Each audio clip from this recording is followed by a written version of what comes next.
Iran से तनाव के बीच यूएई ने पेट्रोलियम देशों के ग्रुप्स ओपेक और ओपेक प्लस से बाहर निकलने का फैसला किया है। संयुक्त अरब अमीरात ने अचानक ऐसा फैसला लिया है जिसने तेल की दुनिया की नींव हिला दी। यूएई ने ऐलान किया है कि वो अब ओपेक और ओपेक प्लस का हिस्सा नहीं रहेगा। ये कदम सीधे तौर पर उस गठबंधन को झटका माना जा रहा है जिसकी कमान लंबे समय से सऊदी अरब के हाथ में रही है।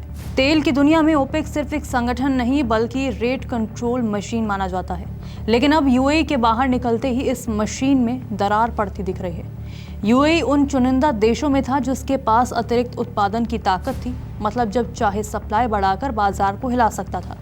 अब उसके अलग होने से ओपेक की पकड़ कमजोर पड़ सकती है। मौजूदा तनाव की जड़ में है ईरान, खासकर कि हॉर्मुज़, जो दुनिया के तेल व्यापार की लाइफलाइन है। यहाँ से करीब 20% तेल गुजरता है। ईरानी धमकियों और जहाज़ों पर हमलों के कारण पहले ही तेल सप्लाई पर खतरा मंडरा रहा था। ऐसे में यूएई को लगा कि बाकी अरब देश उसकी सुरक्षा के लिए उतने आक्रामक नहीं हैं जितना उन्हें होना चाहिए। मामला सिर्फ यहीं सुरक्षा का नहीं है। अंदर ही अंदर यूएई और सऊदी अरब के बीच लंबे समय से तेल उत्पादन को लेकर टकराव चल रहा था। यूएई चाहता था कि ज़्यादा उत्पादन हो, ओपेक कोटा सिस्टम उसे रोक रहा था और अब उसने बंधन तोड़ने का फैसला ले लिया है। सीधे शब्दों में यूएई अब अपने हिसाब से तेल बेचकर ज़्यादा कमाई करना चाहता है। यूएई की रणनीति में एक और बड़ा ट्विस्ट है, वो है भविष्य का डर।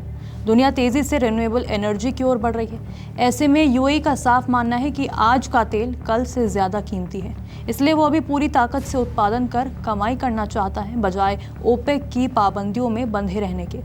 अब ओपेक और ओपेक प्लस की बात करें तो ओपेक जो है वो तेल उत्पादक देशों का समूह है जिसमें सऊदी अरब, इराक, ईरान, कुवैत जैसे देश शामिल हैं। मकसद है तेल सप्लाई कंट्रोल करके कीमतों को स्थिर रखना। ओपेक प्लस जो है वो 2016 में बना जब तेल कीमतें गिर रही थी।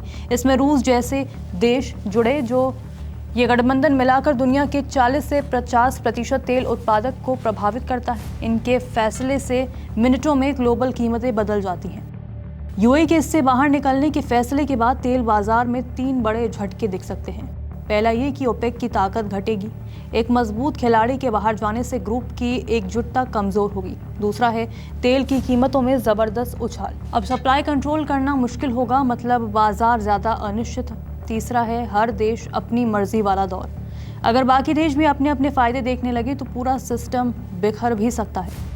भारत जैसे बड़े आयातक के लिए ये खबर बेहद अहम है। भारत पर क्या असर पड़ेगा इससे, वो ये है कि कच्चा तेल महंगा हुआ तो पेट्रोल डीजल महंगा होगा, ट्रांसपोर्ट महंगा होगा तो सामान महंगा होगा और नतीजा ये होगा कि महंगाई बढ़ने का खतरा बढ़ जाएगा। हालांकि फिलहाल सरकार ने राहत की बात कही है कि कीमतें तुरंत नहीं बढ़ेंगी, लेकिन बाजार की हलचल जो है वो चिंता बढ़ा रही है। लेकिन अगर किसी को यूएई के इस कदम से फायदा हुआ है तो वो है यूएस। राष्ट्रपति डोनाल्ड ट्रंप लंबे समय से ओपेक पर गंभीर आरोप लगाते रहे हैं। उनका कहना है कि ओपेक देश जानबूझकर तेल की कीमतें बढ़ाकर दुनिया भर की अर्थव्यवस्थाओं पर दबाव बनाते हैं। ट्रंप ने कई बार खाड़ी देशों को मिलने वाले अमेरिकी सैन्य समर्थन को भी तेल की कीमतों से जोड़ते हुए साफ कहा कि अमेरिका उनकी सुरक्षा करता है, लेकिन बदले में ये देश ऊंची कीमतों के जरिए अमेरिका और वैश्विक बाजार का फायदा उठाते हैं। लेकिन अब यूएई की ओपेक से बाहर निकलने के बाद ट्रंप के लिए ये फायदेमंद साबित हो सकता है। यूएई का ओपेक से बाहर निकलना सिर्फ एक आर्थिक फैसला नहीं बल्कि एक बड़ा जियोपॉलिटिकल गेम चेंजर है। ये कदम न सिर्फ तेल बाजार बल्कि मध्य पूर्व की राजनीति, गठबंधन और वैश्विक अर्थव्यवस्था की दिशा बदल सकता है। अगर हालात ऐसे ही रहे तो आने वाले दिनों में पूरी दुनिया की सियासत में तेल वाला तूफान देखने को मिल सकता है। नमस्कार, मैं हूं मानक गुप्ता। अगर आपको हमारा ये वीडियो पसंद आया हो तो इसे लाइक और शेयर जरूर करें और हाँ, हमें सब्सक्राइब और फॉलो करना ना भूलें ताकि आप देश और दुनिया की कोई खबर मिस ना करें। तो जुड़े रहिए हमारे साथ और देखते रहिए न्यूज़ 24।